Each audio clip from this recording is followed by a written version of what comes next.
Hey guys, in this video I'm going to cover the horrific AMT Freightliner Cabover kits. I see this so many times that, you know, people hate this multi-piece cab. I don't like it either. But AMT did it so that it could make two versions, the day cab and the sleeper cab. So I understand why they did it. I just don't like that they did it. So I want to go over with you the way that I go about assembling this cab. So let's crack open a fresh kit.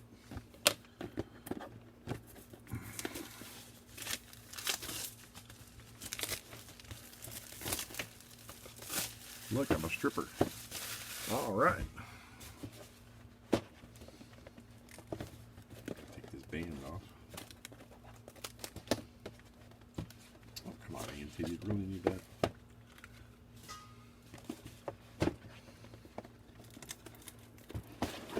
All right.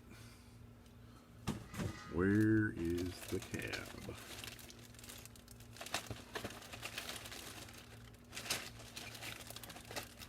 There it is. What do we got? And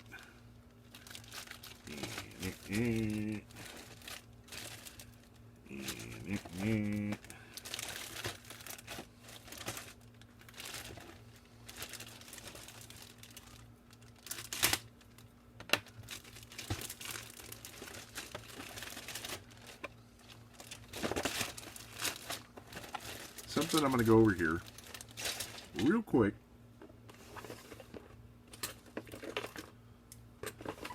This is super important, guys. Never tear the parts off the trees. Okay, what you're going to do if you tear the part off the trees, or sprues, whatever you choose to call them, is you may take a chunk of the part off accidentally. So always use some cutters.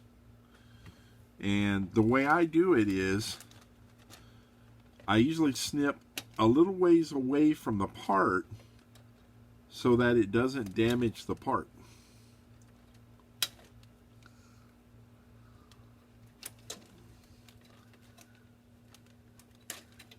And then I'll just go and sand off the little nub.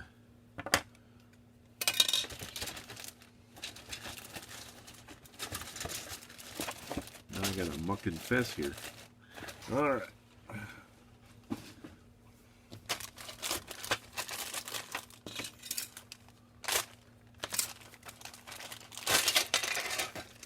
Now, the dreaded AMT multi-piece cab, day cab, sleeper cab.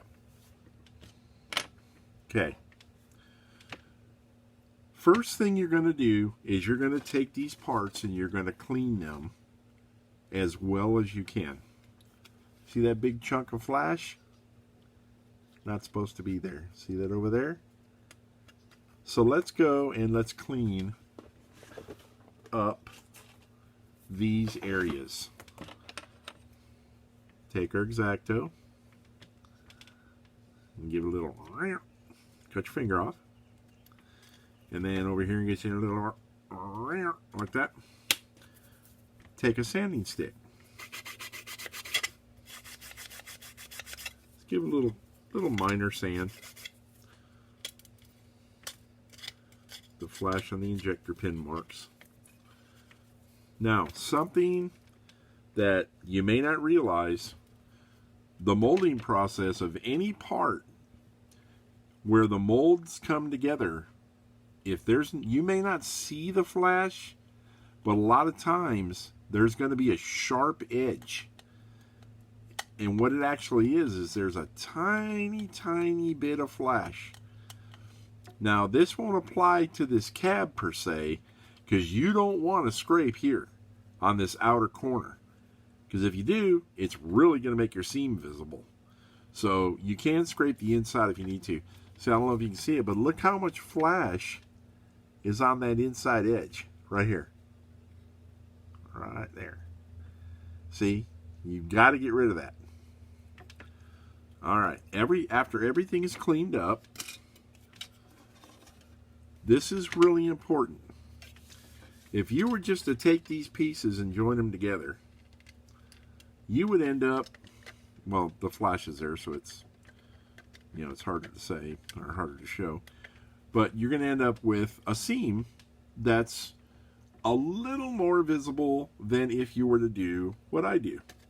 You're going to take, as mentioned in a previous video, this 1/4 inch thick aluminum plate or glass with the sandpaper either taped or spray glued. Just make sure it's nice and flat. Then we're going to take each half of the cab.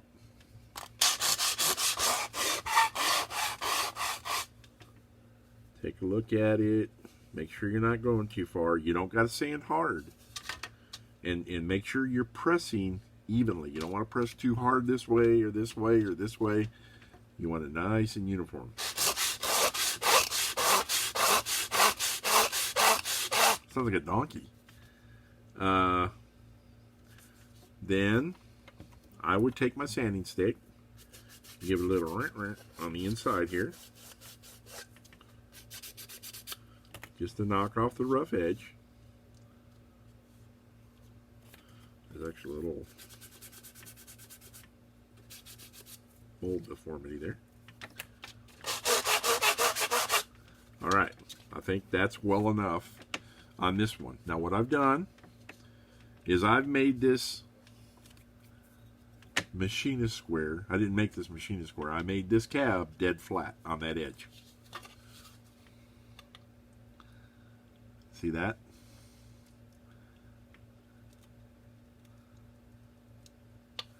Okay. That is going to lessen the appearance of the seam. Now you're going to take the other half and do the same thing.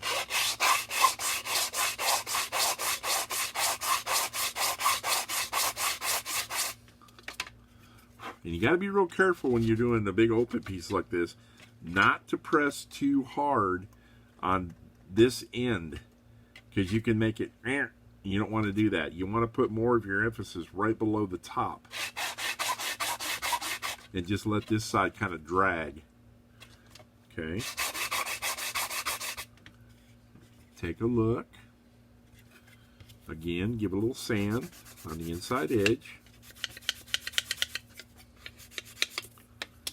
Now if you check, should fit together perfectly.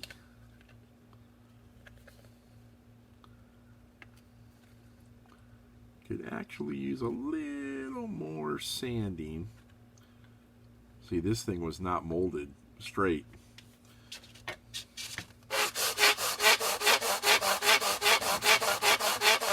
I'm not removing a lot.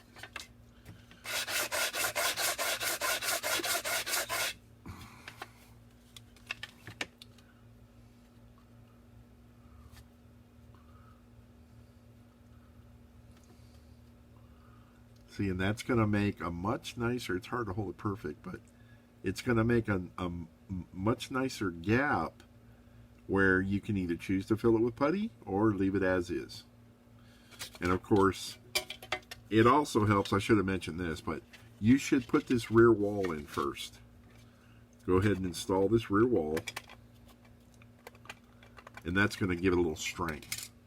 Plus you have to do it anyway, so. All right. Same as if it's a day cab. Just put it on there and give it a little round, and it'll match up much better. Nice and straight. Now, when you go to glue the cab together, you can either, hold on, get some plastic out here.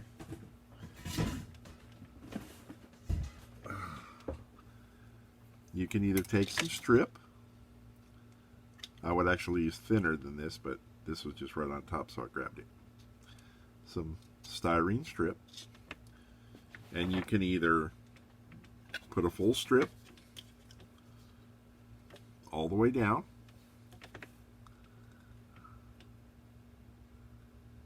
Or maybe just a little piece here and a little piece here. You more than likely don't want it below the interior tub because you'll see it when you tilt the cab. So a little piece, and if you look, there's actually an indentation on the inside of the cab. It's not on the other side though. So I would say to try to find some really thin plastic and glue it right up to the edge of that indentation right there. Okay. And that's just giving you basically a shelf for this cab to go against. You can do it on your roof and on your sides. That is going to help you align the cab more properly. Now you can also use masking tape. This would not be easy, but you can go ahead and masking tape the cab together, you know, making sure everything's perfect, and go from there. You see how nice that seam is? I hope that comes through. Oh, I moved it. That wasn't straight.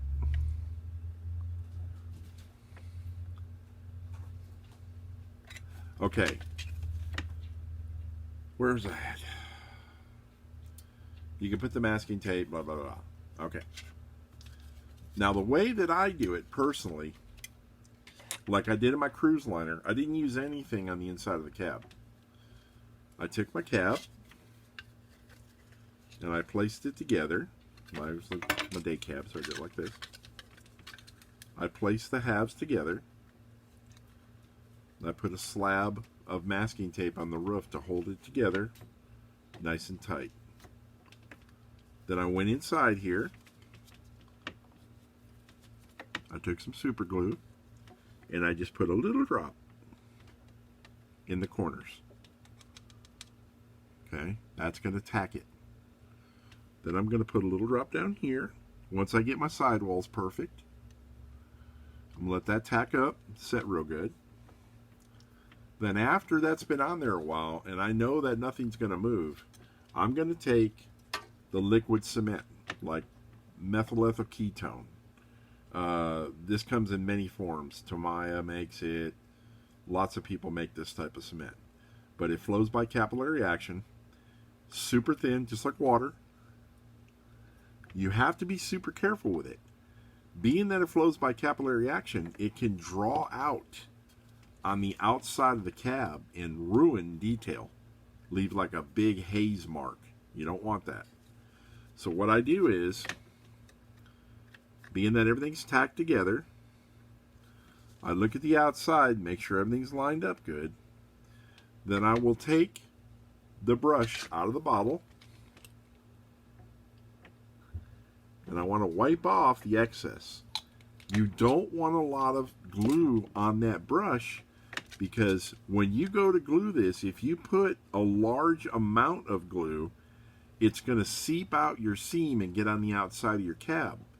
So just brush a light coat, let that tack up. A little bit later, go back and brush another coat.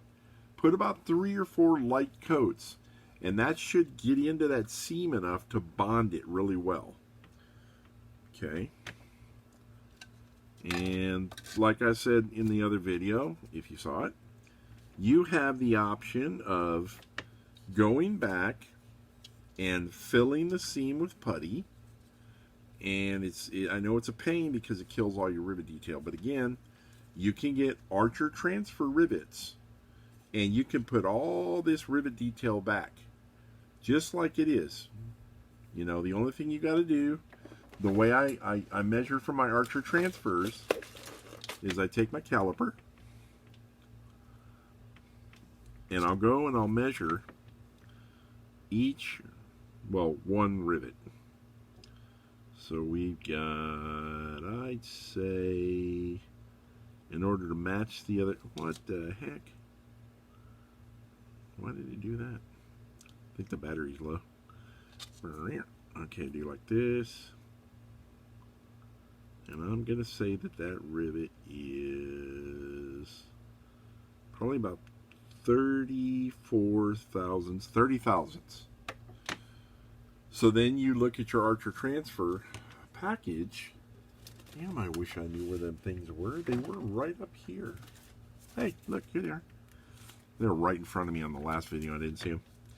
But if you look on the package, it shows you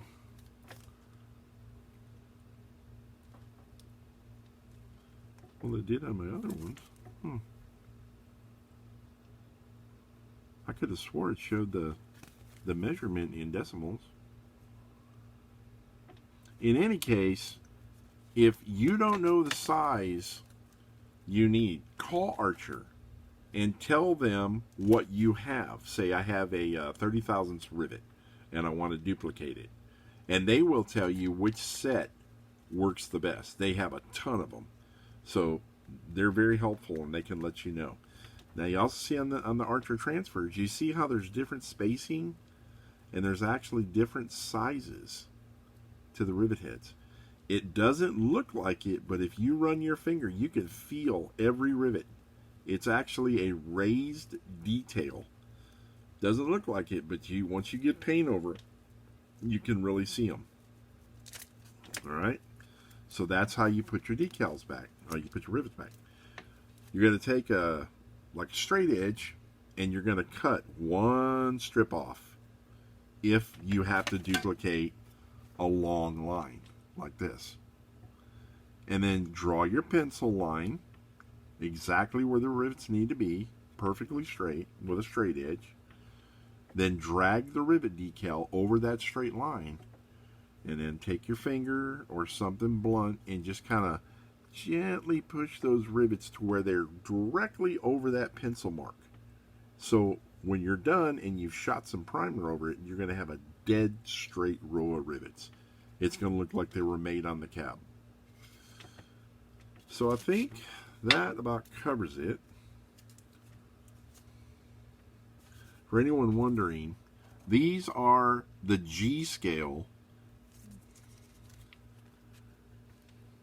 AR 8803 or 8838 8803 88083.